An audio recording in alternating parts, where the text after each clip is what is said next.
जय श्रीमन नारायण। ए पर जे टिप्पणी हम करे जा रहल बा रामानुजदास श्रीमान गट्टू वेणुगोपाल स्वामी जी के द्वारा दिहल गयल बा। अध्याय 7 ज्ञान विज्ञान योग श्लोक 23। तवत्तु फलं तेषां तद्भवति अल्पमेधसां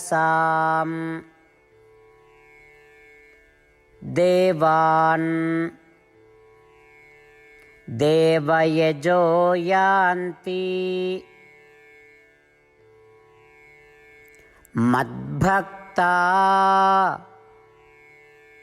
यान्ति मामपि। ओम। गीताचार्य श्री कृष्ण परमात्मा अर्जुन समेत हमनी सबके ज्ञान विज्ञान योग सिखा रहल बानी। परमात्मा कह रहल बाड़न कि अर्जुन संसारिक भोग करे के इच्छा पाप कर्म के प्रभाव से पैदा होला। ई संसारिक सुख नासवान सीमित होला।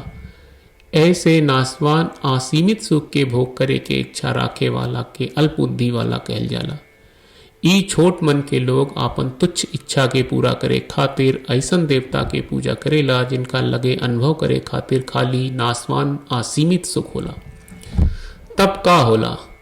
छोटा मन के लोग जौन फल मांगेला ऊ नासवान सीमित होला।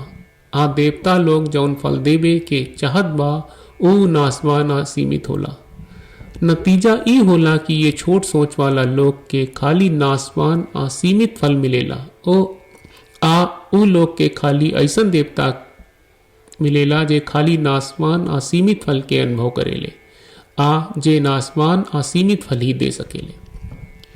हे अर्जुन, ओ देवता लोग के पूजा करे के बजाय अगर ऊ लोग हमरा के पूजा करी ता हमार से असीम अनंत अपार सुख मिली। काहे कि जौन हम अनुभव करनी ऊ अपार अनंत असीम सुख बा। जे हमरा के पूजा करेला ऊ लोग हमरा के पावेला। यही तरह श्री कृष्ण परमात्मा सब उपदेश के साक्षी मान के साफ कह देले बाड़े कि उनकर पूजा करे वाला के ही अपार अनंत असीमित फल और सुख मिलेला। श्री कृष्ण परमात्मा यूं साफ कर रहल बाड़न कि जे उनका छोड़ के कौनो देवता के पूजा करी ओकरा के सीमित सूक्ष्म सुख मिली। से आपन जीवन बर्बाद न करे खातिर श्री कृष्ण परमात्मा के शिक्षा के पूरी तरह से समझे के प्रयास करी। दृढ़ विश्वास के साथ खाली श्री कृष्ण परमात्मा के दिव्य चरण के सहारा लेके असीम असीमित शाश्वत आनंद पावे के निरंतर प्रयास करी। हमनी के श्री कृष्ण परमात्मा के वचन जैसन वा वैसन दोहरावे की कोशिश करी जा। अंतवत्तु फलं तेषां तद्भवति अल्पमेधसां देवान् देवयजो यान्ति मद्भक्ता यान्ति मामपि। श्रीमद् भगवत गीता का पूरा सार श्री कृष्ण परमात्मा ने अध्याय 18वें के श्लोक 65 से 70 में 8 काम करे खातिर दिले बाड़े।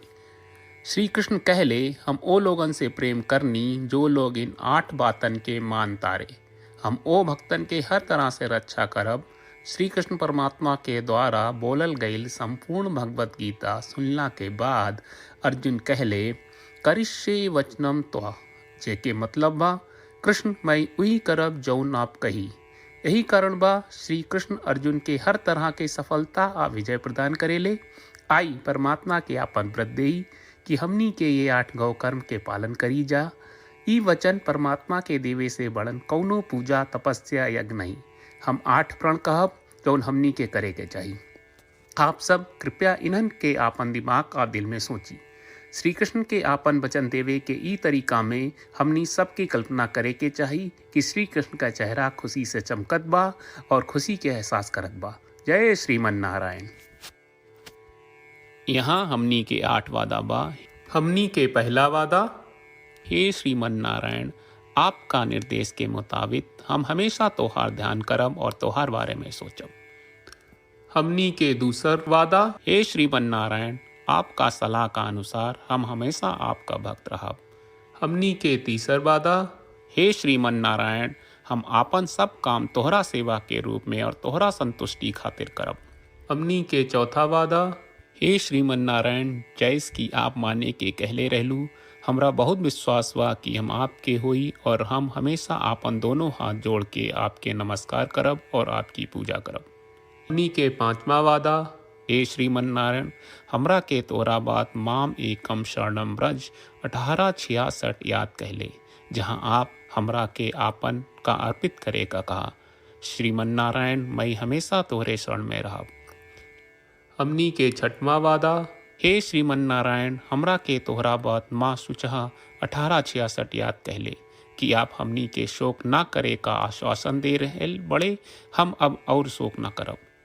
हमनी के सातवां वादा। हे श्रीमन नारायण, आपने हमरा खातिर श्रीमद् भगवत गीता के वितरण करके हम सबके कृपा कहले और आशीर्वाद दहले बा।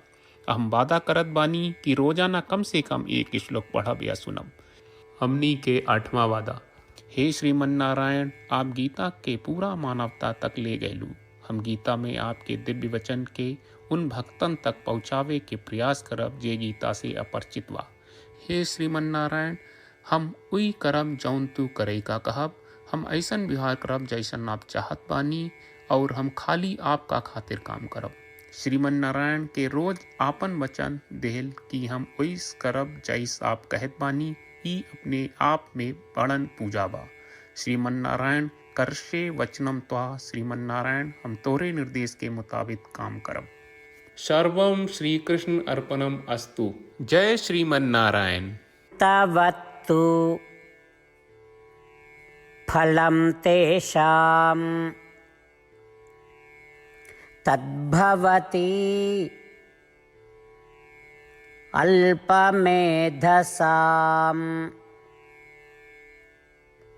देवान् देवयजो यान्ति मद्भक्ता यान्ति मामपि। ॐ अन्तवत्तु फलं तेषां तद्भवति अल्पमेधसां देवान् देवयजो यान्ति मद्भक्ता यान्ति मामपि।